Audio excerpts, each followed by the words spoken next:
जी अस्सलाम वालेकुम। पाकिस्तान जिंदाबाद। लेला जांबाज में आप सबको खुश आमदीद। नाज़रीन काम कुछ अर्सा कबल हमने टीम सरेआम लेला के जांबाजों ने रेस्क्यू 1122 से फर्स्ट एड की ट्रेनिंग हासिल की थी और आज उसके अल्हम्दुलिल्लाह सर्टिफिकेट्स आ गए मेरे पास। कमर भाई का बहुत बहुत शुक्रिया अदा करता हूँ, आसिफ भाई का जिन्होंने इतने तावन हमारे साथ किया है। और इंशाल्लाह टीम सरेआम लेला का हर जांबाज इन सिपाहियों के साथ खड़ा है। मुल्क की कौम की जब भी खिदमत की ज़रूरत पड़े हमारा हर जांबाज आपके साथ खड़ा है। और अभी आपको वो जो हमारी ट्रेनिंग हुई थी और सर्टिफिकेट ये सारे आपको दिखाते हैं और कहते हैं पाकिस्तानी तुझे सलाम।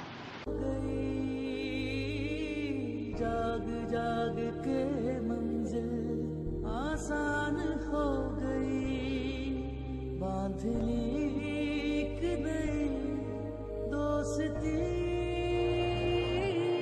पाकिस्तानी तुझे सलाम, पाकिस्तानी तुझे सलाम, पाकिस्तानी तुझे सलाम, पाकिस्तानी तुझे सलाम, पाकिस्तानी तुझे सलाम, पाकिस्तानी तुझे सलाम, पाकिस्तानी तुझे सलाम, पाकिस्तानी तुझे सलाम।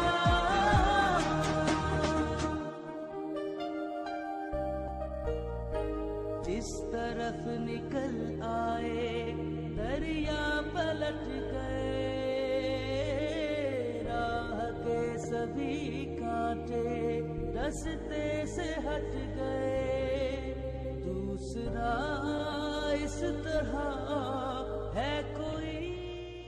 मानी सबसे पहले मैं शुक्रिया अदा करता हूँ सरेआम टीम का कि उन्होंने इतने ज़बरदस्त तरीके से प्रोग्राम को ऑर्गेनाइज़ किया।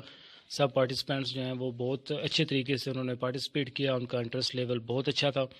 तो जितनी बातें भी हमने यहाँ पे डिस्कस की बड़े तवज्जो के साथ अमल के साथ उन्होंने ना सिर्फ उनको सुनी बल्कि प्रैक्टिकली उसमें इन्वॉल्व भी हुए, हिस्सा भी लिया और एंड पे ये अहद भी किया कि हम इंशाल्लाह आगे भी मज़ीद लोगों को ये ट्रेनिंग्स जो हैं वो खुद करवाएंगे और मज़ीद भी यहाँ पर जितने भी प्रोग्राम्स हैं वो कंडक्ट होंगे। और इंशाल्लाह जब भी कभी सरेआम टीम को या लोकल लोगों को हमारी ज़रूरत होगी हम पाकिस्तानी तुझे सलाम, तुझे सलाम।